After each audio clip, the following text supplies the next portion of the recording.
Tu veux gagner de l'argent en ligne, mais tu es musulman et tu te demandes si c'est halal. Tu es au bon endroit. Reste bien jusqu'à la fin, car je vais te révéler les 3 principes sacrés que tout musulman doit connaître avant de lancer un business en ligne.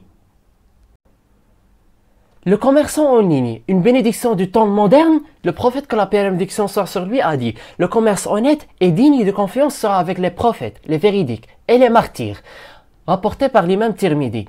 Le commerce est noble en islam. Ce n'est pas la méthode qui pose problème, mais l'intention et les moyens.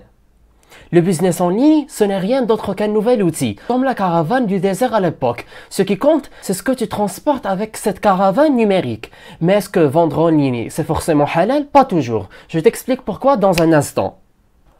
On critique les sources de revenus illicites en ligne. Parmi les pièges les plus fréquents, le dropshipping frauduleux, tromper le client, l'affiliation pour des produits haram, paris, trading non islamique, les formations mensongères ou les arnaques déguisées, le vente de produits illicites, musique, figurines, etc. Et Allah dit dans le Coran: et ne mangez pas vos biens entre vous par des moyens injustes. Verset 188. Mais alors, comment reconnaître ce qui est halal d'un simple coup d'œil? Je vais te montrer une méthode simple et infaillible juste après. Donc, je te donne la règle des 3 filtres du halal dans le business en ligne. Premièrement, le produit est-il halal? Deuxièmement, la méthode de vente est-elle honnête? Troisièmement, l'intention est-elle pure? Ni triche, ni cupidité. Si ces 3 filtres sont validés, tu es sur un terrain solide. Mais que faire si on a déjà gagné de l'argent d'une manière douteuse? Est-ce qu'il faut tout jeter? La réponse pourrait te surprendre. Alors ici, j'ai déjà gagné de l'argent haram en ligne. Pas de panique. L'islam est une religion de miséricorde. Se repentir sincèrement, cesser immédiatement l'activité illicite, il faut donner les gains douteux en nommant sans intention de récompense. Mais alors, est-ce qu'un musulman peut devenir riche en restant 100% halal ou est-ce qu'il devra faire des compromis? Ce qu'a dit Ibn Taymiyyah va te surprendre. Peut-on devenir riche tout en restant demeure digne et halal? Oui, et l'histoire regorge d'exemples. Abdurrahman ibn Auf, radiallahu anhu, un des plus riches compagnons du prophète, que la paix et la bénédiction soit sur lui, a bâti sa fortune sans jamais toucher un seul dirham illicite.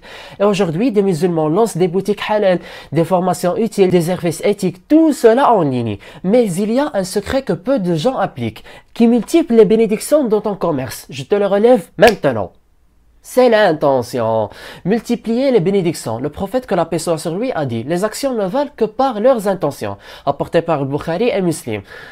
Si tu vises à subvenir aux besoins de ta famille, si tu vises à sortir de la dépendance salariale, si tu vises à donner plus aux pauvres, alors ton argent devient un acte d'adoration.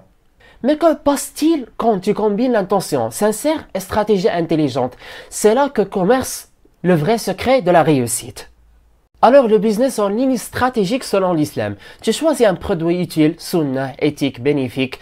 Tu proposes une expérience honnête à ton client. Tu mets Allah au centre de ton projet. Ce n'est pas du business comme les autres. C'est une ibada 2.0. Un acte d'adoration dans un monde digital. Et si je te donnais maintenant 16 idées concrètes de business halal en ligne que tu peux lancer en 2025. Donc, 16 idées de business halal lancées dès aujourd'hui. Premièrement, boutique de produits islamiques, miswak, livres, tapis, etc. Deuxièmement, coaching pour musulmans, éducation, sport, mariage. Troisièmement, freelance halal, design, montage, rédaction sans contenu haram. Quatrièmement, plateforme éducative islamique. Cinquièmement et dernièrement, création de contenu bienveillant sur YouTube, TikTok, Insta. Mais comment passer à l'action concrètement? Même si tu n'as ni argent, ni compétences, ni raison. Voilà la dernière et la plus précieuse partie de cette vidéo. Mais par où commencer si je pars de zéro? Premièrement, apprends une compétence utile, montage, écriture, graphisme, etc. Deuxièmement, choisis un domaine où tu peux aider les autres. Troisièmement, commence petit, mais commence maintenant. Quatrièmement, entoure-toi de gens pieux et ambitieux. Cinquièmement, fais constamment des doigts et prie à l'heure. Et c'est super important. Et n'oublie jamais cette règle. Le halal peut prendre plus de temps, mais il dure toujours. En guise de conclusion, tu veux gagner de l'argent en ligne, alhamdoulilah. Mais fais-le avec Allah, pas contre lui. Reste droit, sincère, patient. Et tu verras que ton business deviendra un pont vers le Jannah. Pas une course vers la dunya. Dis-moi en commentaire, quelle idée halal en ligne t'inspire le plus? Et si tu veux une vidéo complète sur l'une d'elles, écris suite.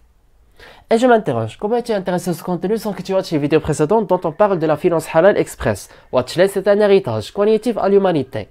À très vite.